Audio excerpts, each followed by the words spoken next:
Și am întâlnit-o pe această doamnă, am întrebat-o ce ne recomandă pe aici să vedem, dar nu vorbește prea mult, totuși e femeie și nu vorbește. Nu știm care treaba e defectă. Tu ești bărbat și vorbești mult. Și eu sunt defect, fiecare cu baiurile lui. Îl avem aici pe domnul fotograf, profesionist, o zis, bate palma. E sincer, are mâna rece, așa-i? Aha. Câtă cultură aruncată afară în ploaie. Hai spuneți-mi dacă am zis bine, că m-a întrebat ieri Iasmina de ce unele rațe sunt verzi și unele sunt așa tărcate. Și eu am zis că asta cu verde, așa, asta frumoasă, împănată, așa, e bărbatul, masculul și cealaltă e femela. Am revenit din plimbare, suntem înapoi la Dubiță, dar am venit să vedem care e treaba cu parcarea asta de autorulote. Sunt 8 locuri. Uitați-vă cum e înghețată balustrada. Vai, ce bine arată, uitați aici. Momentan 1 grad afară, dar la noapte vor fi -6. Am ajuns în parcarea PZA din Saint-Jur, probabil se pronunță. Pastele s-au fiert deja, uite-le aici. Și acum pregătesc aici o carne tocată din vită și porc, 400 de grame. Mamă, ultimele raze de soare pe geamul lateral. Stăm ca mâții. Bună dimineața, dragilor! Salutare aici, dubițarii motocicliști, de la Luțfer Videografă Iasmina și Robert. și vă salutăm din ziua 25-28 decembrie. Da, suntem înghețați, -3 grade. Cred că e cel mai frig de când am plecat de acasă.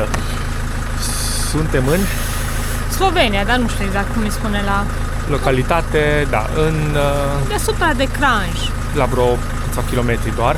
Știu că suntem la biserică. Toată noaptea au bătut clopotele. Zi, la ce oră? La fix, 3:45. Și ne-am trezit acum dimineața la ora 6:30 cu toate mașinile astea și nu a fost nimeni aici când am culcat noi aseară. Uite-și câte îți. Da, au venit la biserică. E ceva slujbă, uite-te. Da, și de aia ne-am trezit acum și de dimineață să plecăm până se trezește lumea. Hai că ne mai auzim pe drum, că îmi îngheață mâna. Da.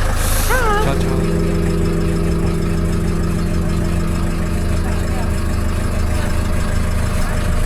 Până am încărcat Reels-ul pe Facebook, a ieșit lumea de la biserică. Este ora 7:54. O oră au stat aici. Deci au venit la 6:45 și pleacă la 7:45. Așa da, pe -3 grade să vii într-o oră dimineața, vezi? Și face credința din om. La nici 500 de metri am oprit mic dejun de la patiserie. Vreo 2 euro ne-am luat un croissant și ceva corn cu vișină.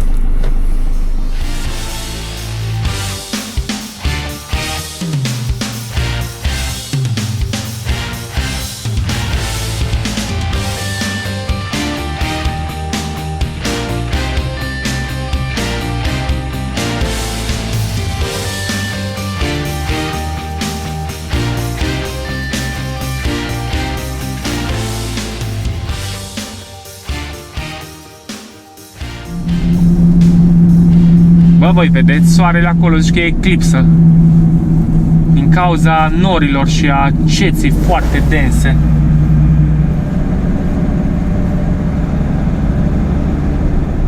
Parcă am fi într-un moment de eclipsă. Uitați cum se vede soarele acolo în față, perfect rotund între ceață, între nori. Superb fenomenul. Am oprit în Celje, acum ne-am interesat de parcare, dar se pare că se plătește doar de luni până vineri, ceea ce e perfect normal, cam așa e peste tot. Și acolo jos undeva, chiar lângă apă, văd că e parcare de autorulote. Nu știu exact care e treaba cu ele. Și e plin de ele. E destul de aglomerat acolo, sunt vreo 5 bucăți. Hai să o luăm spre centru. Uite, acolo scrie Center. Merem la pas. Ne plimbăm, că e abia ora, cred că 10, nu ajungem la doamna la camping iară la 11. Ne plimbăm un pic. Am găsit și intrarea în zona centrală aici cu piața, cu biserica, cu toate cele și am întâlnit-o pe această doamnă, am întrebat-o ce ne recomandă pe aici să vedem, dar nu vorbește prea mult, totuși e femeie și nu vorbește. Nu știm care treaba e defectă. Tu ești bărbat și vorbești mult. Și eu sunt defect, fiecare cu baiurile lui. Uite ce frumos e pe aici. Uite, aici zice Kiss me under the cureaua. Uite. A, văzut că am crezut că să mă țuci sub cureaua, dar nu e acolo. Câtă cultură aruncată afară în ploaie. Un morman de cărți. O piramidă de cărți. L-avem aici pe domnul fotograf, profesionist. O zis, bate palma. E sincer, are mâna rece, așa-i? Aha. Hai să o luăm spre faleză ca să mai dăm și un pic de soare. Că de frig și umbră pe aici pe străduțe ne-a cam ajuns. Oricum e frumos, CLG, centru vechi, pe aici foarte frumos întreținut, clădiri bine întreținute, așa. Frumos, frumos, da, e curat, colorat. Da, pustiu, duminică dimineața. Am ieșit pe faleză, acolo am venit noi cu mașina din stânga. Acolo să mergem și înapoi, teoretic. Și uite câtă lume e pe mal aici. Am ajuns până în capăt la un pod. Acum o luăm înapoi. Mai un pic.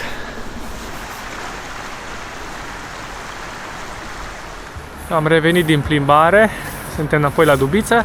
Dar am venit să vedem care e treaba cu parcarea asta de autorulote. Sunt 8 locuri. Nu am găsit taxe în plus sau ceva. Scrie parcare pentru o zi întreagă, 2,5 euro. Și atunci tu îți mai plătești separat iară curentul, apa și uite, te vezi, aici arată că 30 de metri, 8 locuri. Zice că parchezi pe riscul tău, că poate să fie inundații în zonă. Aici e apa. Uite, iar aia 10 cenți, 10 Da, litri. e exact sistemul cum e și în campinguri și în parcări. Bă, dar foarte tare. E fain. No, noi acum avem de mers de făcut duș, că suntem în a 4 sau în a 5-a zi de când am mai făcut duș și vrem să mergem la camping la Pod de Vransko, dar în rest e super fain să vii aici. Orașul e frumos, te poți plimba, ești chiar lângă gară aici. Bă, interesant. Asta nu apărea pe aplicație, pe Park Fortnite, nu l-am văzut acolo, Iasmina chiar a studiat și nu, numai pe Google Maps zice. Interesant.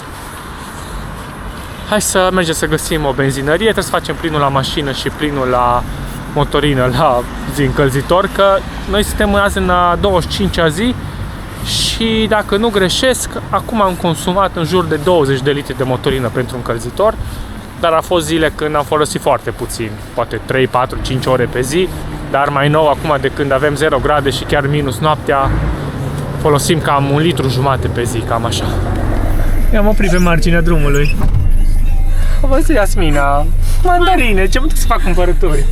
Dăm ceva mărunți, că n-am la mine Nu măcar, da. 10 euro.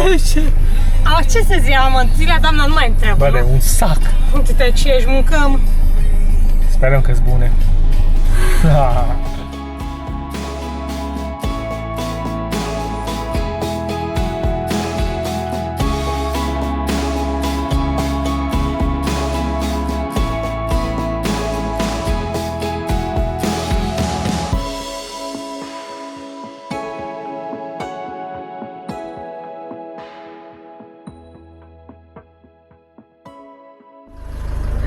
Nici o urmă de mașină, dar aici sunt urmele noastre de data trecută. Pe cine? Noi când am venit nu a nins și ne-am parcat mașina și uite că acum avem locul curat aici. Unde-i Mișca? Mișca mănâncă la recepție. Abia aștept să văd. Da, bun. Momentan 1 grad afară, dar la noapte vor fi minus 6 și am chestia asta de pe Temu, de pus pe parbriz, atât pe parbriz cât și pe cele două geamuri laterale. Ăsta cred că e mai mult vara de soare, dar pare că are ceva izolație așa în el. Și vreau să-l pun acum pe geamuri, să vedem cum se comportă la noapte. Nu l-am pus niciodată peste iarnă.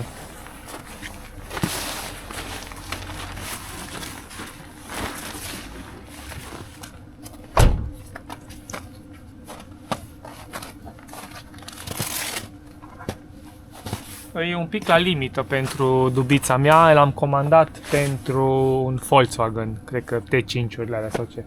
Și alea par un pic mai mici. Da, Cred că e ok. Robert a fost harnic, a făcut paste afară. În frig, 0 grade, cu picioarele la încălzitor aici. Am făcut o tură de paste și ne auzim mâine. Continuăm video mai departe. Ciao! Noapte bună, ceau, ceau, la noapte -6 vor fi. Wow! Cred că o fi cel mai frig din tură de când am plecat de acasă în 25 de zile. Ciao! Ne vedem dimineața!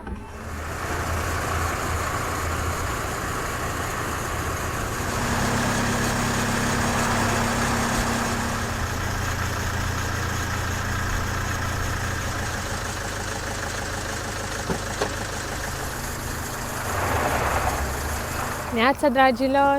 Salutare! O nouă zi, ziua 26. Continuăm! Exact, 29 decembrie. Mai un pic și gata anul. Uitați ce vreme bună avem. Soare. Dar azi noapte n-am avut așa vreme bună. Da. Și acum dimineața totul e înghețat. Au fost -8 grade, dar încălzitorul nostru pe motorină a făcut față cu brio, dar nu pe minim. Până acum, pe minim, pe treapta 1 din 6, făcea față până undeva la 0 grade, aveam 17, 18, 20 de grade înăuntru. Azi noapte fiind vreo -8, ne-am trezit pe la ora 3, că băi, cam frig. Și când m-am uitat la termometru aveam vreo 9-10 grade, hopa, stai că nu-i bine. Am dat pe treapta 2, s-au făcut vreo 14, am dormit super bine până la 7 dimineața. Am mai făcut un duș? Înainte să ieșim de sub plapumă, zic hai să ne facem un pic de căldură, am dat pe treapta 3, s-au făcut 20 de grade. Între timp, cum zicea Smina, am fugit să facem un duș, suntem proaspăt spălați. Dubița e dezghețată la soare, a făcut față super fain și protecția aia pentru parbriz. Nu a fost înghețat nimic. În spate, în schimb, mi s-a condensat luneta din spate și a fost și înghețată. Hai să plecăm la drum, mergem spre Celje, înapoi de unde am venit ieri. Da, la o parcare verde. Haideți! Ieri vă arătam zona asta aici, dar era ceață și frig și nebunie. Bine, și acum e frig, -3. Ai soare frumos. Mai avem 30 de kilometri și ajungem la acel lac de lângă Celje. Cred că v-am spus și ieri, de el nu mai țin minte, sincer, mi-am înghețat creierul de la frig. E un traseu mic, nu știu, puțin, 2-3 km, 5 km maxim, nici atâta cred că. Și după aia o să mergem la parcarea aia verde de care vă spus și Iasmina. Ne bucurăm că e soare, asta e cel mai important, ca să mai bag un pic și power înapoi în baterie, că zilele astea au fost ceață în continuu. Cam 20% consum pe zi cu frigiderul, încălzitorul și încărcăm telefoanele de pe bateria aia LiFePO 4 de 100 de amperi și cam 10% încărcam peste zi înapoi cu ceață. Acum sperăm, dacă e soare, să se miște mai bine un pic, să recupereze. Ora 11:20 și am ajuns la Smartinsko Jezero, cum ne scrie aici pe hartă, așa se și numește și parcarea, tot Smartinsko Parking Jezero. E o parcare mare, bate soarele pe mașină, ceea ce e bine, bagă în panouri și de aici pare că începe ceva. Oricum lacul e mare, nu o să facem tot turul lacului, doar o mică buclă.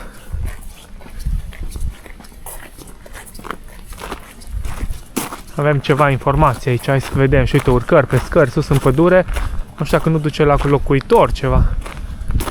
E o casă acolo sus. Eu cred că ar trebui să mergem în față.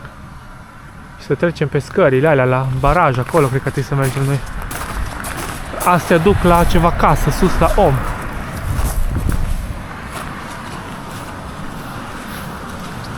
Hai să vedem aici ce e. Uite oamenii acolo sus că se plimbă. Da, numai acum ajunge acolo, hai să vedem. Uite aici un cure. Apa! Aici e probabil ceva centrală sau ceva. Și aici am zis noi că ar trebui teoretic să urcăm, cred. Mamă, tot e înghețat. Da, gheață, bocnă. Azi că topește soarele mai încolo.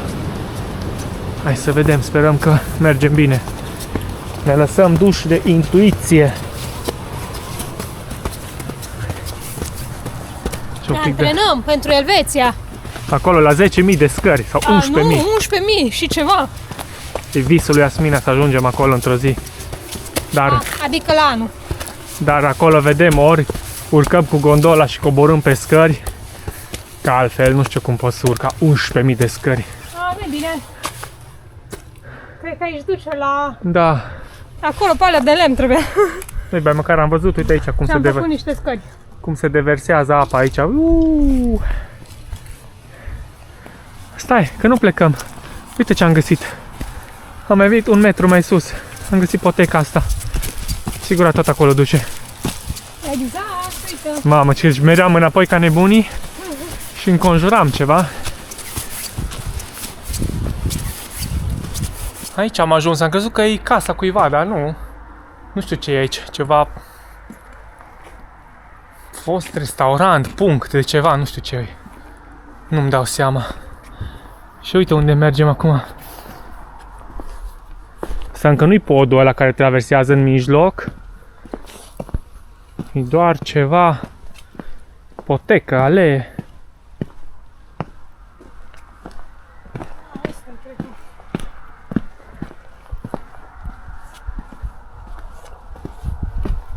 Podul e undeva acolo. Da? Acolo undeva e podul, mult mai încolo. Uite aici e parcarea unde am lăsat mașina. Aici suntem noi. Acum am vrut să trecem barajul ăsta, dar nu-i bun. Noi trebuie să continuăm aici. Și aici e podețul. Să trecem acest pod. Și atunci venim roata pe aici. Înconjurăm și venim înapoi la mașină. Avem și câteva lebede în peisaj. Se bucură copiii de ele.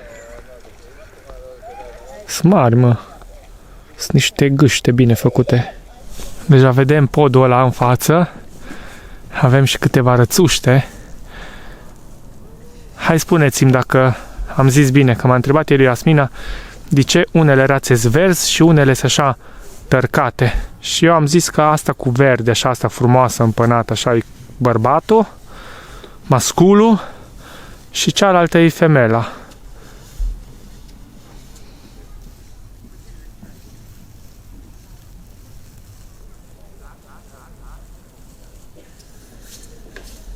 Acolo e gheață un pic, derdeluș.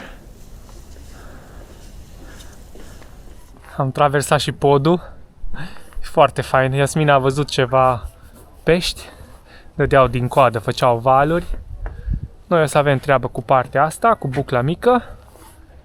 E și înghețat o parte din lac aici, pentru că nu-i mișcare. Ne-a din coace soare din plin. Hai să ne continuăm drumul. Și avem o potecă faină prin pădure. Traseul continuă cu pietriș. Și ce-mi place că e marcat traseul, uite, cu buștenii ăștia. De fapt sunt, uite, bucăți de lemn. Și îți marchează foarte fain. Hai, partea stângă, partea dreaptă a traseului. Uite frumos, băncuți avem acolo. Și multă lume. Chiar e multă lume. Ați văzut ieri, de exemplu, în Celje, câtă lume se plimba pe faleza aia. De la copii, la bătrâni, cu căței. Foarte, foarte fain. Cupluri. Mișcarea. E sănătos, mai ales aerul ăsta curat acum. Mai ales când ai condițiile astea, uite așa, trasee frumoase, amenajate. Ți-e mai mare dragul să te plimbi.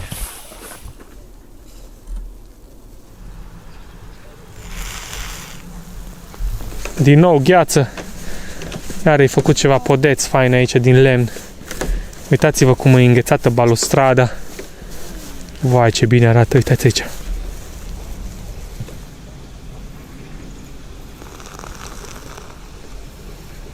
Uitați ce ne așteaptă imediat. De la căldura urechilor de la soare intrăm în Frozen. Și iarbă, uitați ce fain înghețată e aici. Încă nu a apucat de la soare atât de repede să se dezghețe. Și atmosfera s-a schimbat. Uai, ce aer! Cum a plecat soarele!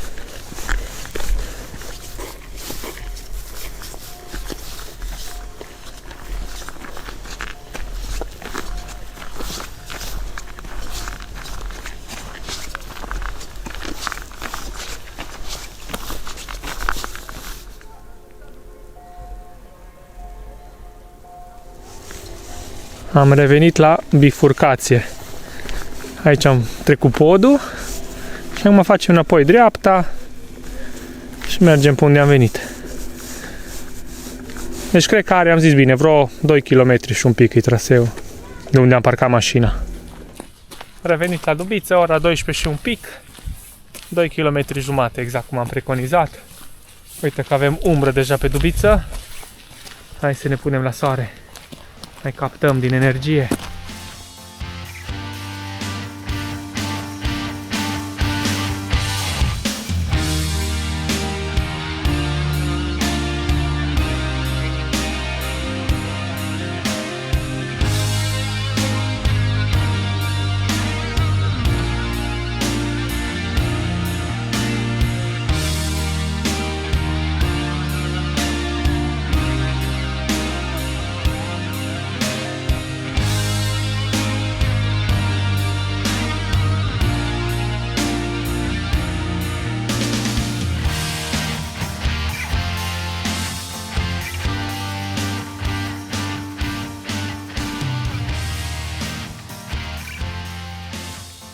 Am ajuns în parcarea PZA din Saint-Jur, probabil se pronunță.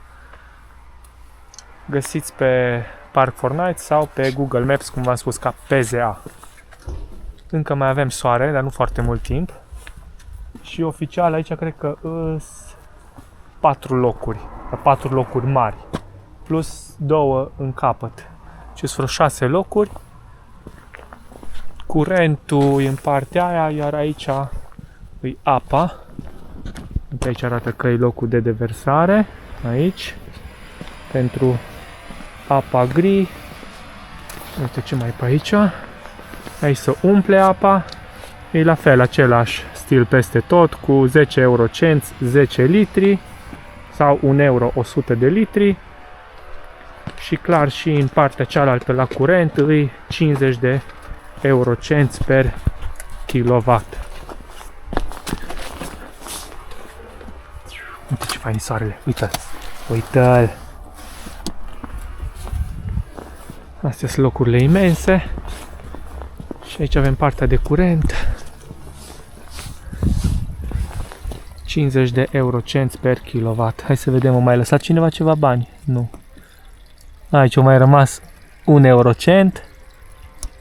Nu, pe 2 a rămas 1 euro. Un ban cum ar veni. Superb locul. Aici se mai plângea lumea că se construiește ceva, casă, vilă, nu știu ce se face și că e gălăgie. Dar chiar nu e stres. Aici avem băncuță, bineînțeles că e înghețat, acum e un frig afară. Și un loc de joacă. Uite cum stă gheața pe masă, cum nu a ajuns soarele aici. Robert face paste acolo cu carne tocată, cu pesto de roșii și busuioc. Pastele s-au fiert deja, uite-le aici. Și acum pregătesc aici o carne tocată din vită și porc, 400 de grame. O facem fain rumenită. Numai ce am început să o fac de câteva minute, mai durează până capătă acea culoare faină maro. Imediat o și scurg un pic de zeama asta lăsată. Avem niște pesto. Mâncăm o tură faină de paste. Astăzi era mâncat alea tip carbonara, să le zicem așa, dar fără ou. Doar cu șuncă și cu parmezan. Și acum ne facem carne tocată. Soarele e cius, mor de frig deja aici afară. I-am pus și un pic de unt sărat și acum deja capătă culoare faină. O să vin cu pastele și cu pesto și cu sosul de roșii. Uite, asta am luat așa. Cu busuioc sau ce e aici. Și ăsta e rezultatul final, arată foarte bine. Poftă bună! Mamă, ultimele raze de soare pe geamul lateral. Stăm ca mâții. Gata, încheiem cele 2 zile. Da, ne vedem mâine când mergem la Maribor, Slovenia. Mulțumim că ne-ați urmărit. Ciao! Ne vedem curând, noapte bună! Somn ușor!